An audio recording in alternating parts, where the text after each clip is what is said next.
In the name of Allah subhanahu wa ta'ala, the news headlines. A delegation led by the Deputy Minister of Industry and Commerce, accompanied by a number of traders, travels to Bangladesh. The support of the Assembly of Shia Scholars and Elders of Afghanistan from the Islamic system at the conference titled National Unity.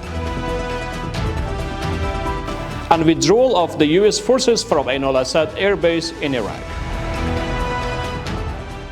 Welcome to our today news package. It's Sunday the 28th of Rajab al-Marajah 1447, the 28th of Jadi 1404 and the 17th of January 2026. The news details.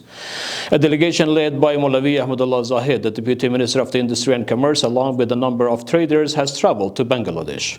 The Minister of Industry and Commerce states that during the visit, discussion will be held on bilateral trade relations between Afghanistan and Bangladesh, the expansion of trade, facilitation of exports and imports, and opportunities for joint investment.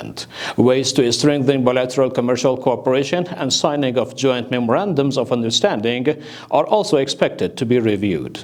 The purpose of the visit is said to be the identification of new markets for Afghan national traders, expansion of export opportunities for domestic products, and strengthening of economic cooperation in the regional level.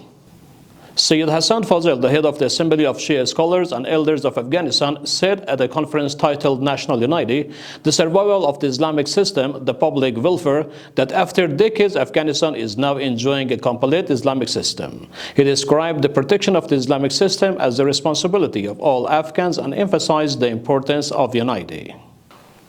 The news continuation. The Ministry for Promotion of Virtue, Prevention of Vice and Hearing of Complaints reports that its personnel have resolved 11 cases of ethnic and family dispute in 6 provinces of the country. The disputes, which occurred in Samangan, Faryab, Nimruz, Paktika, Nangarhar and Kabul, have been transformed into peace and reconciliation through the mediation of officials, religious scholars and tribal elders. And ultimately, Reuters has reported that US forces have withdrawn from Ain al-Assad Air Base, which had been the main base for the US-led forces in western Iraq. Confirming the report, the Iraqi Ministry of Defense announced that following the withdrawal of the US forces, the Iraqi army has taken the full control of Ain al-Assad Air Base. That's the end of our news program. Further informative materials from Urooj Research and Publication Administration are available on social media and platforms. Wassalamu alaikum wa rahmatullahi ta'ala wa barakatuh.